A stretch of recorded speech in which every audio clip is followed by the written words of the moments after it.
in our previous class, we were discussing that there are 9 different processes for associating with God. And the very first method of association is Shravanam, hearing.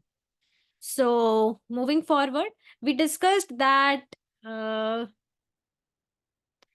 hearing the glories of Lord, the words of Lord, that is Bhagavad Gita, and chanting the names of Krishna or hearing the names of Krishna is the potent way to remove this contamination of material nature, this material covering from our heart.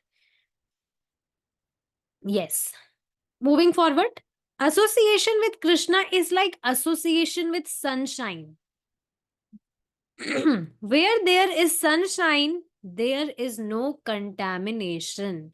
Contamination means there is no darkness. Contamination here means there is no darkness. Just like you will see, if the rays of sun is coming, so if person is standing, even if he's standing while closing his eyes, then also he will be able to observe the brightness. Is it not? Just like you are in a room, light is there in the room, you just close your eyes.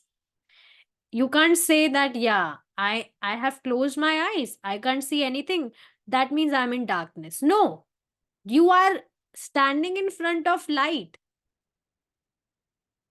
So association with Krishna is like association with sunshine. Just like one is standing in front of sunshine, there's no scope of darkness. Same way, if someone is associating with Krishna, association with Krishna means hearing scriptures, chanting his holy names, and doing other activities related with Krishna, he is immediately free from Maya. He is immediately free from ignorance, the illusion. As long as one is out in the ultraviolet rays of the sun, he will not be diseased. Yes.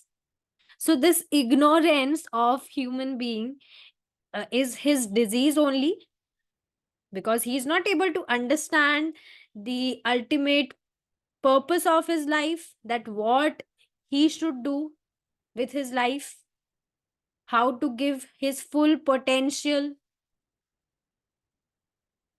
In Western medicine, sunshine is recommended for all kinds of diseases. Yes.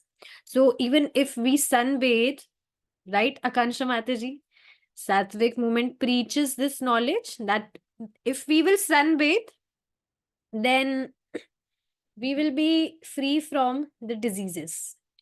It gives us vitamin D, but also it helps to, flow the blood in our body. Yes, our blood flows nicely in the body when we sunbathe. So yeah, recommended for all the diseases, all kinds of diseases. And according to the Vedas, a diseased man should worship the sun for cure. Yes. If one want to, if he is diseased,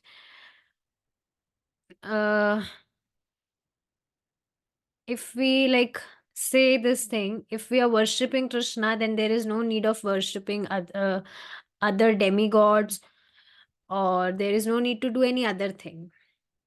But still, it is mentioned here to make this point clear. Similarly, if we associate with Krishna, in Krishna consciousness, our maladies are cured. Let's say diseases are cured by chanting Hare Krishna, Krishna Krishna, Hare Hare, Hare Rama, Rama Rama, Hare Hare. By chanting Hare Krishna, we can associate with Krishna. Why? Because these holy names of Krishna are not different from Krishna. It is Krishna himself. That's why, my dear devotees, you should always avoid drawing names of Krishna on your hands. Yes, I have seen this thing. Like many people do this, even devotees do this. They just draw some hina or whatever, they draw a tattoo, name of God on their hands or on their clothes. This is really not good thing, because that name is Lord Krishna himself. So if you are like, if you're putting name of, if you're drawing name of Krishna on your hand, you will go washroom, you will do many other things. That's not good. That will be an offense, because that name is just not the name. It is Krishna himself. We can't understand this with our illogical mind, with our material intelligence, but this is reality as mentioned in scriptures. So by chanting Hare Krishna, we associate with Krishna and we can see the water as Krishna. The sun, and the moon as Krishna. And we can hear Krishna in sound and taste him in water. Unfortunately, in our present condition, we have forgotten Krishna. This is really our misfortune. But now we have to revive our spiritual life by remembering him.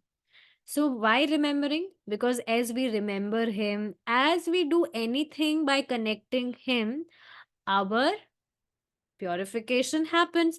And what does purification mean?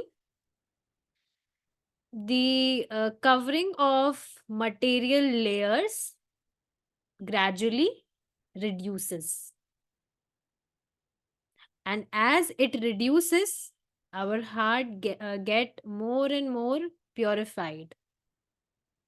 And as it get fully purified, or as it gradually purifies, gradually love for Krishna invokes in our heart. And you yourself can right now also experience little love for Krishna. Is it not? Yes. Say yes. I mean, not artificially, it really happens. This process of Shravanam, Kirtanam, hearing and chanting was approved by Lord Chaitanya Mahaprabhu. Chaitanya Mahaprabhu ki jai. Yes. So this Shravanam, Kirtanam, hearing and chanting was approved by Lord Chaitanya Mahaprabhu. Lord Chaitanya Mahaprabhu only introduced this beautiful process of Shravanam, Kirtanam.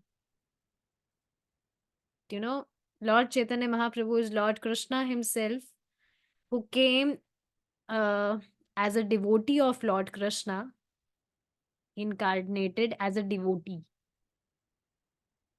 So, in other incarnations, you will see Krishna appears, and other people are also aware about this thing that, yeah, he is God. Krishna's to Bhagwan Swayam. He is God. Krishna is God, yes. But when in Kali Yuga, Krishna appears by taking an incarnation of a devotee as Chaitanya Mahaprabhu. He hides his real identity. Not everyone are aware about that. Yes, this Chaitanya Mahaprabhu is Lord. He's Krishna himself. Because Krishna comes by hiding his real identity. He comes, uh, he take, like, he comes as a devotee for, why devotee? For relishing the taste, what devotee tastes while serving Lord. See, this is reality.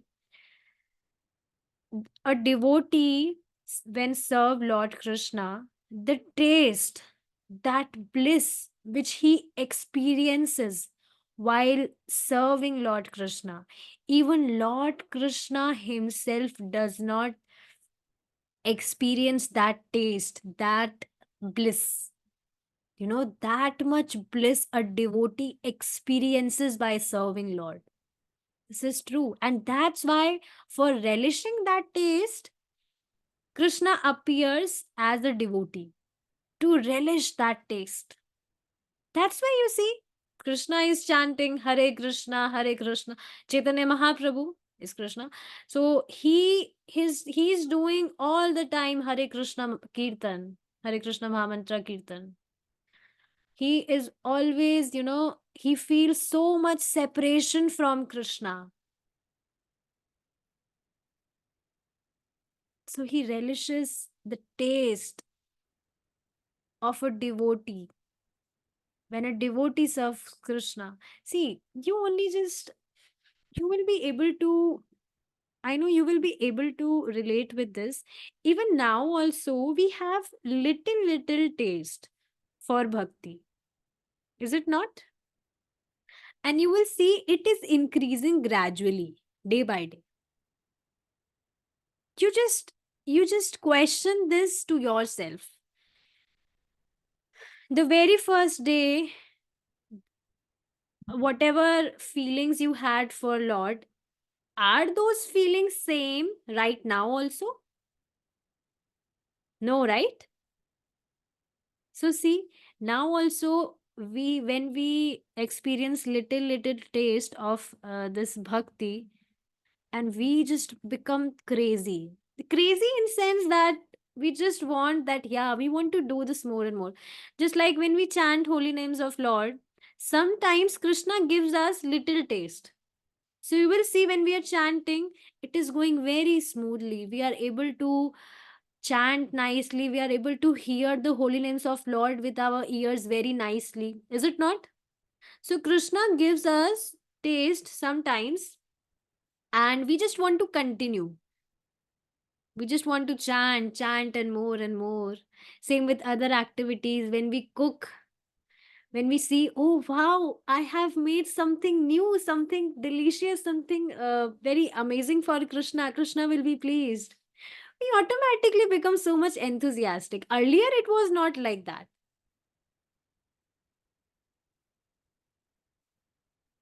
So, yeah, this Shravanam and Kirtanam was introduced by Lord Chaitanya Mahaprabhu.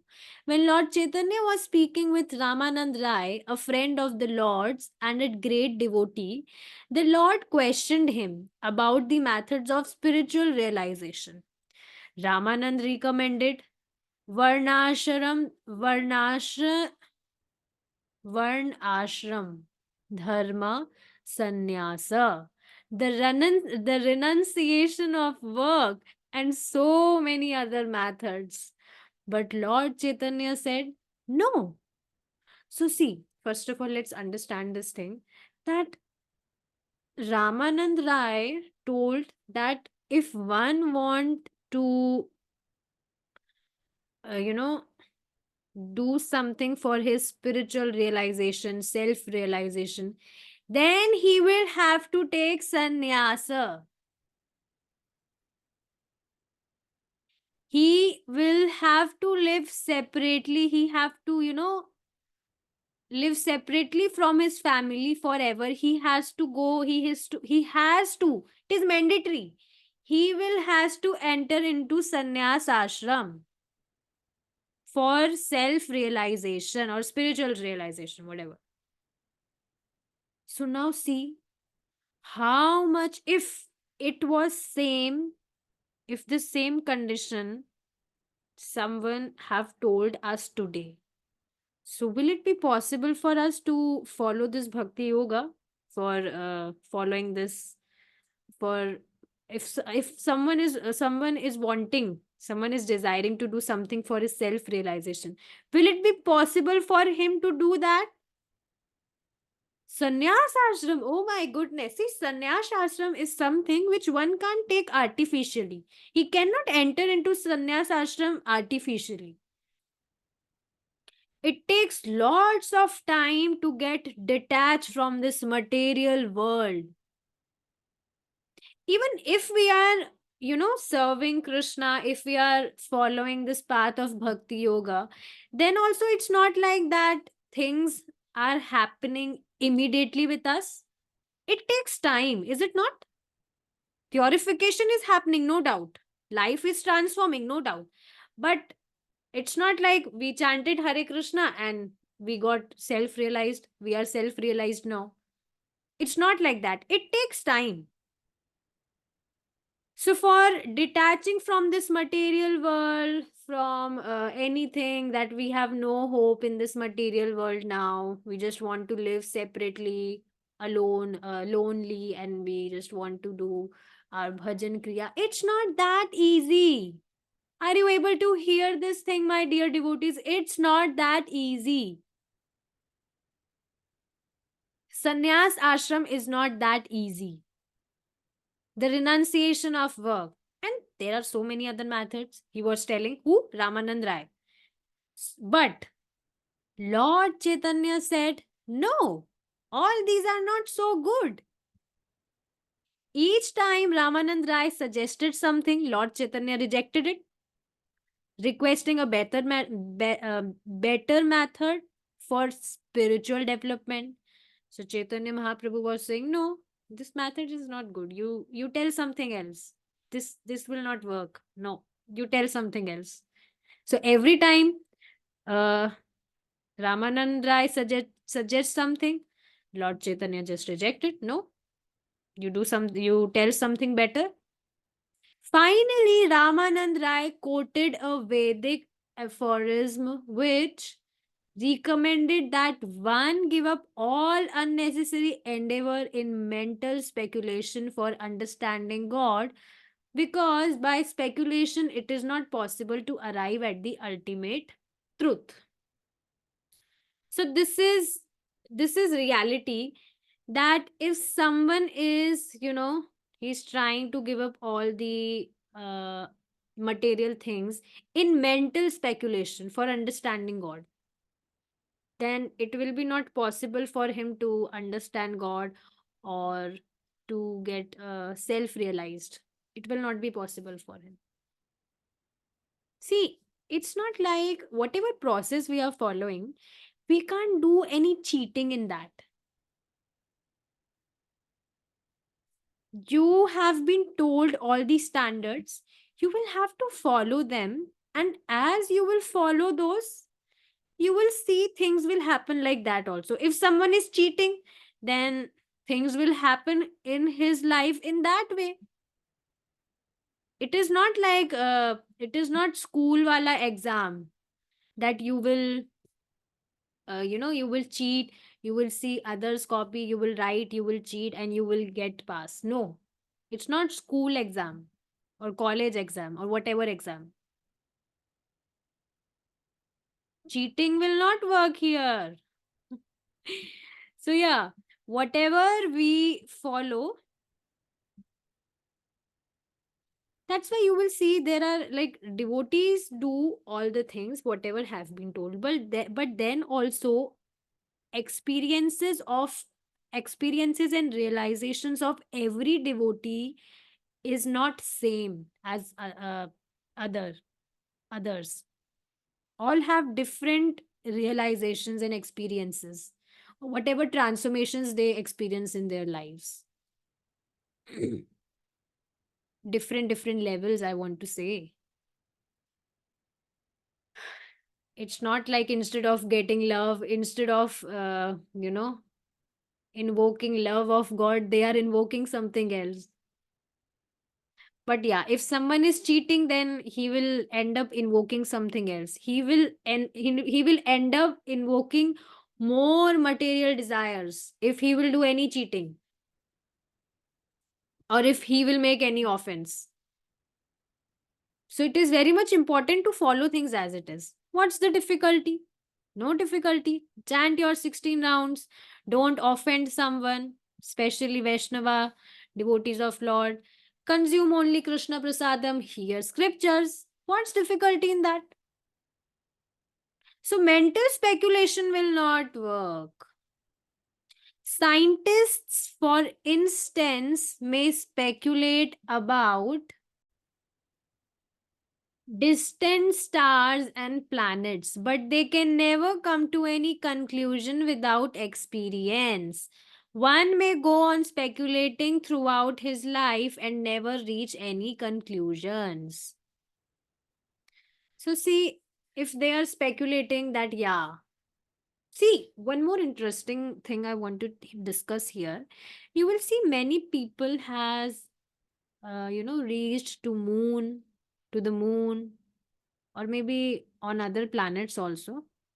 So they have reached on the moon, but they have seen no life there. Is it not? But it's not like that at all. We will discuss this thing in detail in our like other books or other chapters, that you will see in other planets there is also life. People do exist there. It's just they have different bodies. Here on Earth, everything is made up of 5 elements. Or I'm not sure about this. Let's not talk about this. But yeah, this is reality that other planets, on other planets, there is life. Even on Sun, there is life. People do exist there also. They live there also. It's just their bodies are different. But now, a scientist cannot, get a tinge of idea about this. They just keep on speculating things like that. That's why you will see people has reached to on the moon also, but they see no life there because our bodies is different. We can't see people on other planets. We can only see people on our planet. It's not our planet on Earth. See, this is only problem of fallen conditioned soul. Our, we, me, my. So see, we are so much conditioned. This is reality. So yeah, this is reality. They can end up speculating. They can't even have tinge of idea about Golok Dham, that there is a spiritual world where Lord Krishna resides.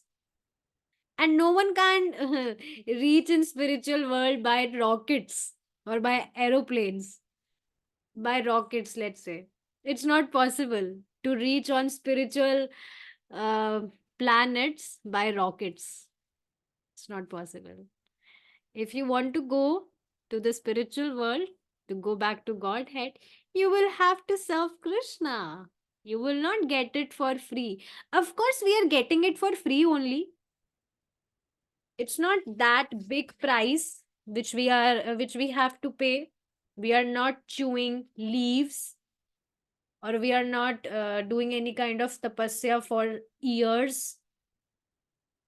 We are just chanting, we are consuming prasadam. Whatever we are doing it as it is. Just we are connecting it with Krishna. We are doing it by becoming conscious in remembrance of Krishna. So this is interesting. One may go on speculating throughout his life and never reach any conclusions. So speculation will not work. It is specially useless to speculate about God.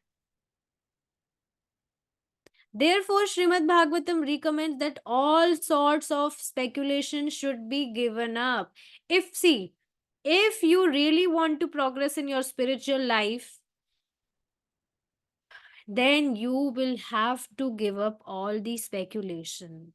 Prabhupada ji is telling this thing straightforward. Even Srimad Bhagavatam recommends this, that you will have to give up all sorts of speculation. It is recommended instead that one becomes submissive, realizing that he not only is he an insignificant creature, but that this earth is only one small point in great universe. Yes. So you will see if you will see a photo, you just check today only on Google. If you will see the whole photo, the photo of whole universe, you will see this earth is just a point. Now, just think about this. If this earth seems just a point, then what about we? Where are we? So, see how insignificant are we? But we assume ourselves a big hero. Oh, no one is like us. We are so much insignificant. Who cares? This is our ignorance. New York City may seem very large, but when one realizes that the earth is such a small spot and that on the earth the United States is just another small spot, and that in the United States, New York City is but a small, New York City is there, but a small spot. And then in New York, the individual is only one out of millions. Then one can understand that he is not so very important after all. What a beautiful point, literally. See, uh, we haven't ever thought things like this, isn't it?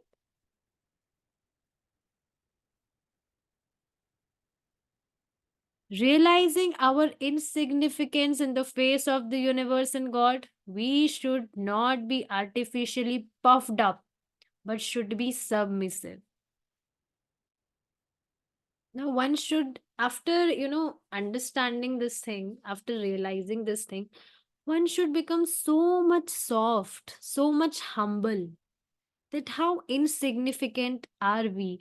But then also just see the mercy of Lord. He is showering his endless mercy, endless blessings on us. We should be so much submissive. Submissive doesn't mean that we should become disappointed, or what we call that.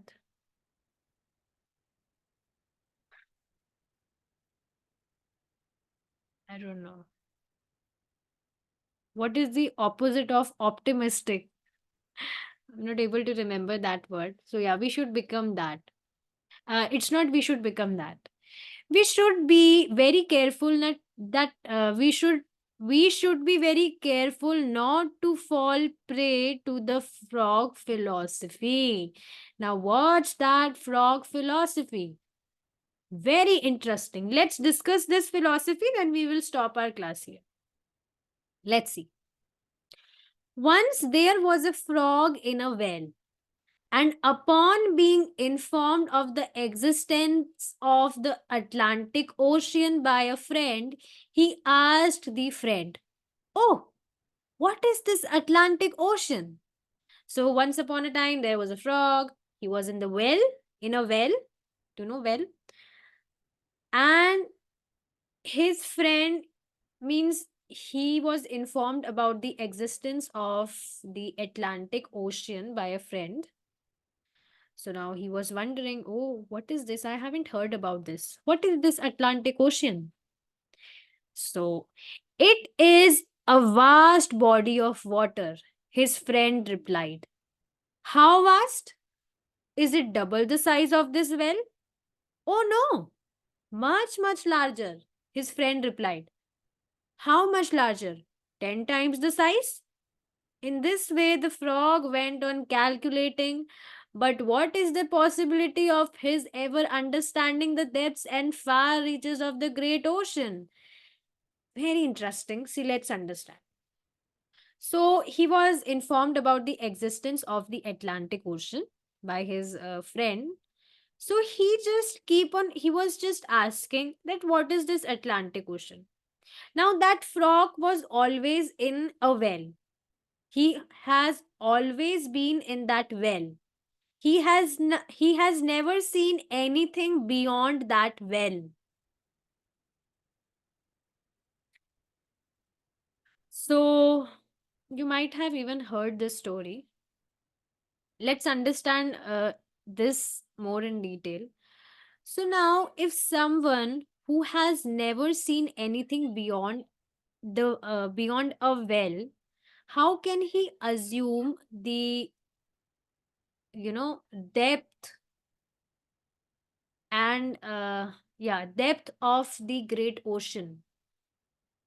There is no possibility of understanding this. There is not possibility of him understanding this point. So he was just asking this thing, that the well in which I am living right now, it is the ocean is of the double size of this well, or is the size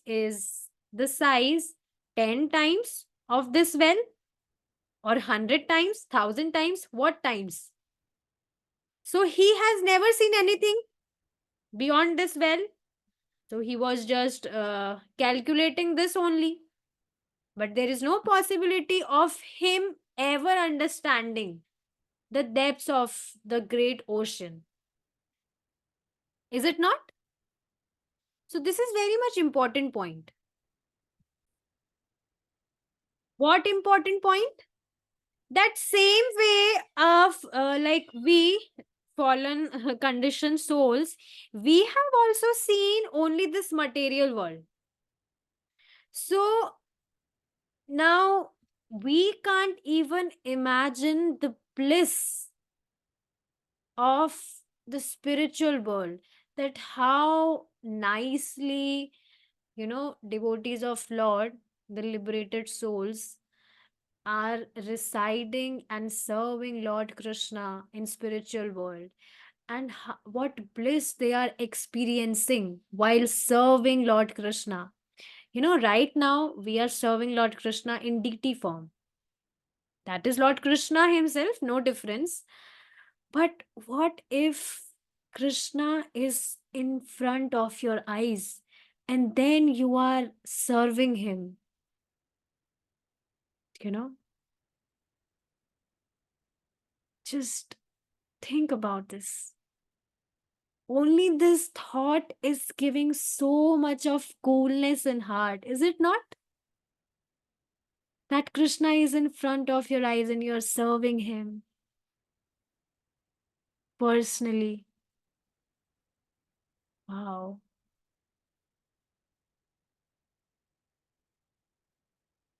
This is just wow. But as we are in this material world, just like this frog, he is in well. He's not able to understand the depths of that great ocean. Same way, we are the frogs of this material world, this material well, and we are not able to understand the depths of that great spiritual world.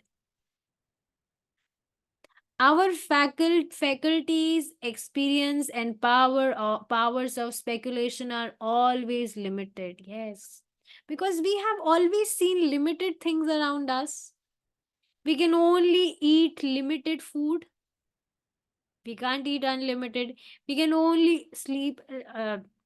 Don't yeah. If we talk about this also, we can only sleep limited, or whatever work we do, we can do it in some limits.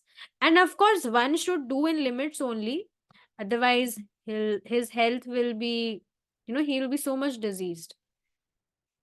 So yeah, this material world is limited to some extent. And same way, our experience, our powers of speculation are also limited. So even a person is trying to speculate, if he's trying to exaggerate things, then also it is limited. Why so? Because we have always seen limited things around us. This is really great, isn't it? That's why we should understand things as it is from scriptures. And see, this is the only way we sometimes think that, oh, this thing, how is this even possible? This might be, exaggeration. Just like we often understand, we often discuss this thing, that the holy name that we are chanting, it is Lord Krishna himself. Ordinary people will not understand this. Even we also, we are accepting it as it is from scriptures, but then also we are not able to experience it till now. It's because our like we are limited. Even our speculation is also limited. So this is our deficiency. I mean, if deficiency is the right word. So yeah, we can only give rise to such frog philosophy. Therefore, Srimad Bhagavatam recommends that we give up the method of speculation as a waste of time in trying to understand the Supreme. Yes, it is exactly waste of time. You will get nothing. You see, now scientists got nothing by speculating things. They still have white hair, so many white hair, and they have, even in their old age, they are still speculating things like anything. They will never chant they will never chant holy names of Lord. They will keep on speculating things like that only. And they have actually wasted their whole lives. This is reality. This might sound heavy, but this is reality. They got this human life for serving Lord, but they just wasted their whole life by speculating things.